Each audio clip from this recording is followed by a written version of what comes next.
4 cavaleiros descendem, não do mito, mas da profecia. Seus nomes ecoam pelo último livro da Bíblia: conquista, guerra, fome e morte. Juntos, eles marcam o início do maior desmantelamento que o mundo já conheceu. E se você tem prestado atenção aos eventos recentes, suas sombras podem já estar aqui. É assim que o fim começa. O livro do Apocalipse, capítulo 6, revela uma sequência assombrosa. Um por um, à medida que o Cordeiro rompe os selos, cada cavaleiro é libertado com autoridade divina. Mas essas não são apenas figuras simbólicas, são manifestações de forças globais que já compreendemos muito bem e tememos ainda mais. O primeiro cavaleiro chega em um cavalo branco, usando uma coroa e segurando um arco. Ele parece um salvador, mas ele traz conquista, dominação e revolta violenta. Impérios ascendem e caem em seu rastro. A paz é destruída sob a ilusão da ordem. Alguns o veem como um falso messias, enganando nações com promessas de glória enquanto semeia sementes de ruína. Então vem o segundo, o cavalo vermelho da guerra. Sua espada não é cerimonial, ela goteja sangue. Ele cavalga por cidades e fronteiras, incitando conflitos, colapso civil e violência sem sentido. Esta não é apenas uma guerra entre nações, é uma guerra dentro dos lares, entre os povos, dentro dos corações. O terceiro monta um cavalo preto e carrega uma balança, símbolo do colapso econômico. O que ele traz é escassez, inflação e desigualdade. 1 litro de trigo por 1 denário, diz a voz do céu, o salário de um dia inteiro por um pão. A fome aperta seu cerco à medida que a riqueza se consolida, e a sobrevivência se torna um privilégio, não um direito. E, finalmente, o cavalo amarelo. O cavaleiro tem um nome, morte, e o inferno segue de perto. Isto não é uma metáfora. Este é o fim cru e sem filtros do que resta depois que a doença, o desespero e a violência cobram seu preço. Pandemias, extinção em massa, decadência espiritual, tudo isso cavalga em sua companhia. E ele não tem pressa. Ele simplesmente espera pelo que já está se desintegrando. Esses 4 não são apenas visões antigas. São padrões globais que se repetem ao longo da história, tornando-se mais fortes, mais rápidos e mais coordenados. O que os torna verdadeiramente aterrorizantes não é apenas o que fazem, mas o quão familiares já parecem. Estamos vendo os primeiros cascos agora, e esse é apenas o primeiro sinal. O que vem a seguir testará cada alma na Terra. Chegará um tempo em que o mundo não apenas tremerá, mas se quebrará. Um tempo em que a paz desaparecerá, a segurança se tornará uma lembrança e cada pessoa viva será forçada a escolher fé ou medo, verdade ou sobrevivência. Isso é o que a Bíblia chama de a grande tribulação. Declarada pelo próprio Jesus em Mateus 24, 20 e 22. Esta não é uma guerra, uma fome ou uma praga. É tudo isso e muito mais. É o completo desmoronamento dos sistemas humanos, um período tão cheio de angústia que até o Filho de Deus declarou: se aqueles dias não tivessem sido abreviados, ninguém sobreviveria. Esta profecia não se refere apenas ao caos.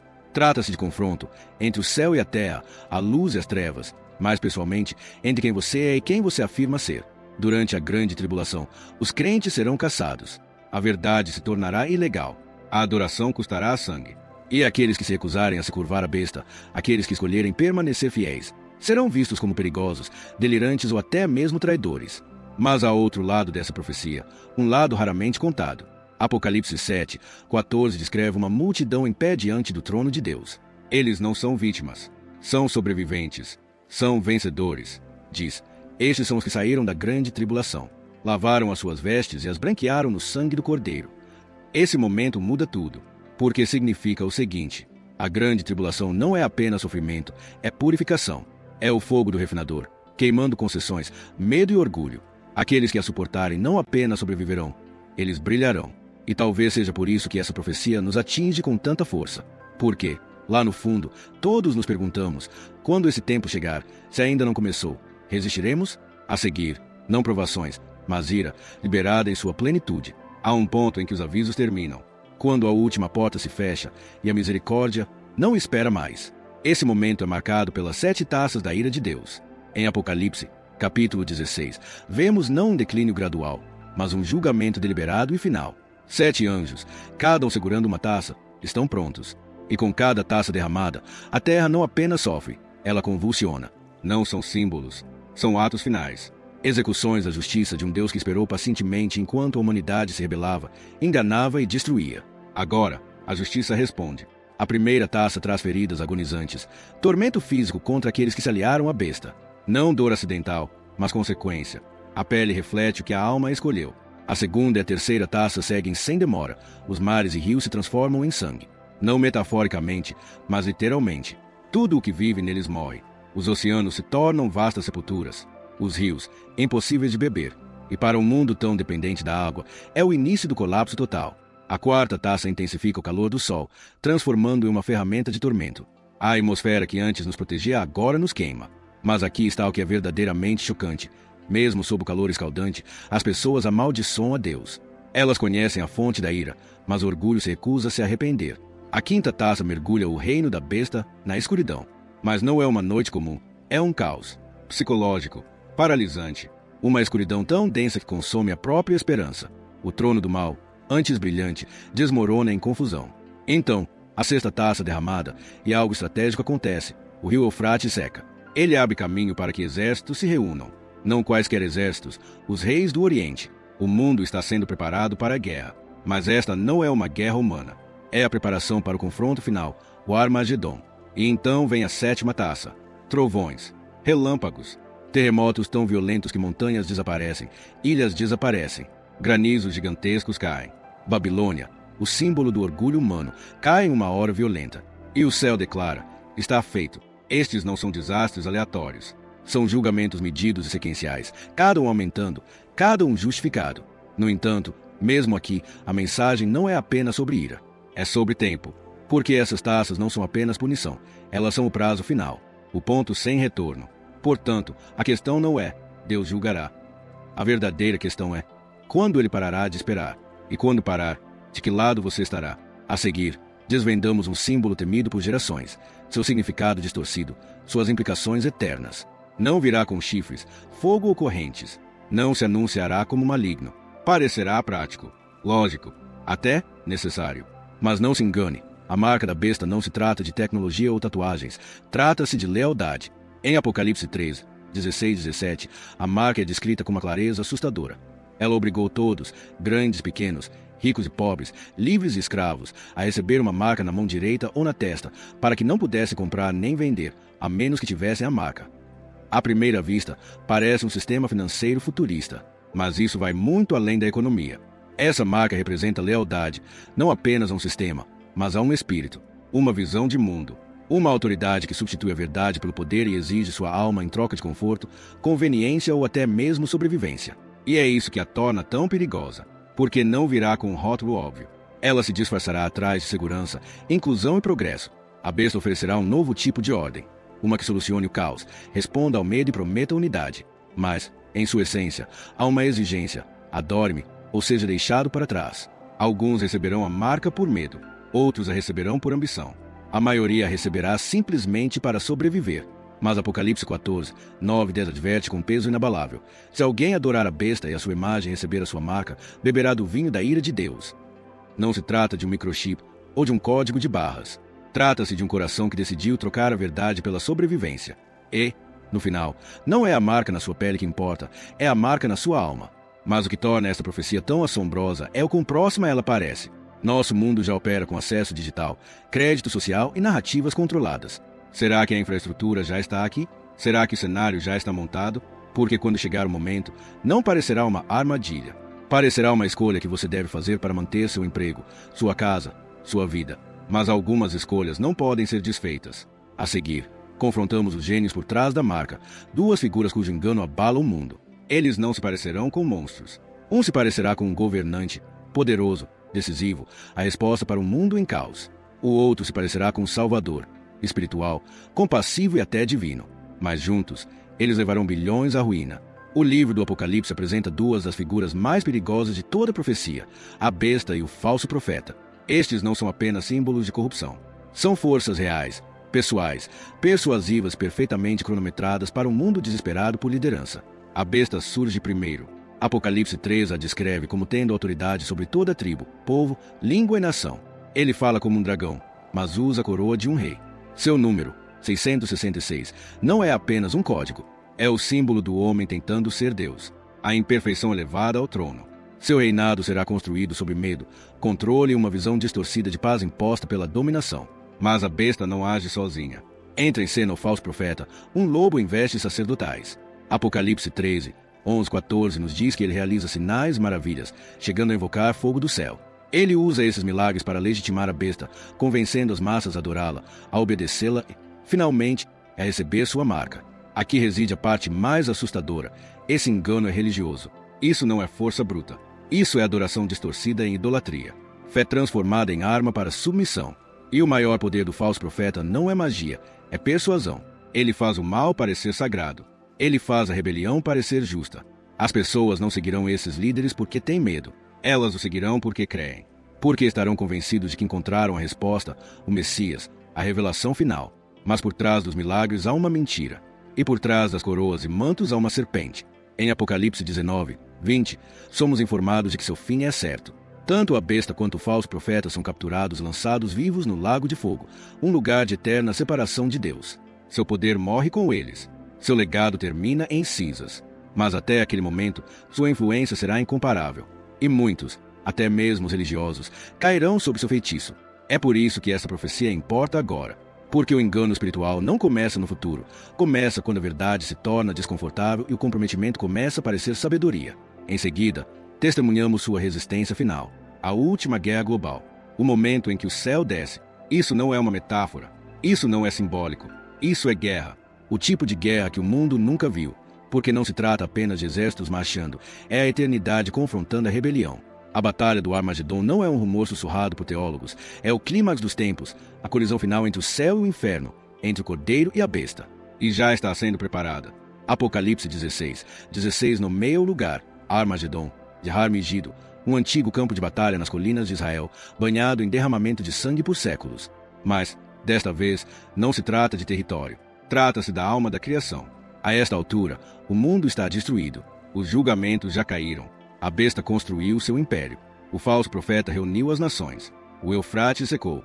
Os exércitos da terra estão se reunindo, não para lutar entre si, mas para lutar contra Deus.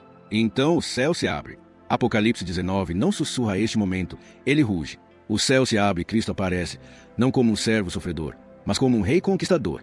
Ele cavalga um cavalo branco, vestido com um manto tingido de sangue. Seus olhos ardem como fogo. Em sua cabeça há muitas coroas.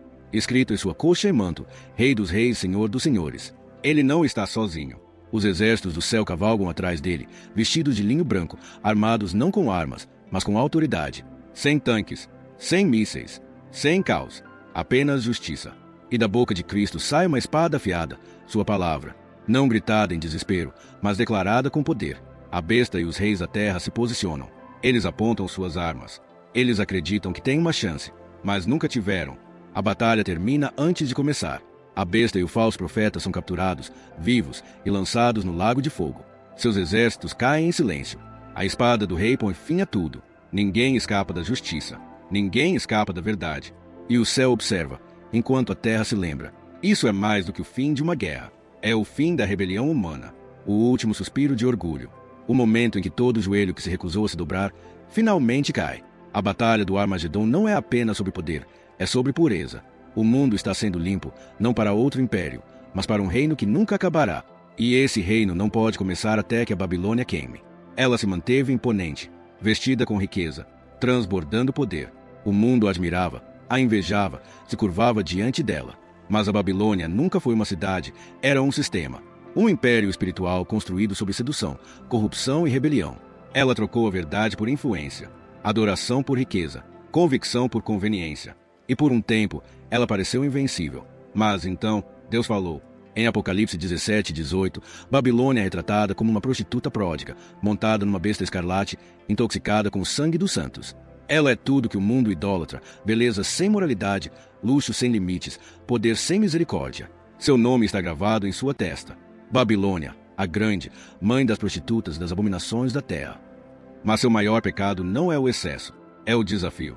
Ela representa a forma final de um mundo que removeu Deus de seus sistemas, mercados, entretenimento e liderança. Um mundo onde tudo é permitido, desde que sirva ao lucro, ao prazer ou ao poder. E é por isso que seu julgamento não é adiado. É repentino, violento, completo. Caiu a grande Babilônia, clama o anjo em Apocalipse 18 horas e 2. Os mercadores da terra choram, não por sua alma, mas por suas riquezas perdidas. Eles se mantêm distantes, com medo de se aproximar, porque sabem. Tudo que tocou a Babilônia está amaldiçoado. Em uma única hora, suas torres desabam, sua música para, seus mercados são silenciados, suas luzes se apagam, e uma voz do céu declara: nunca mais você será encontrada.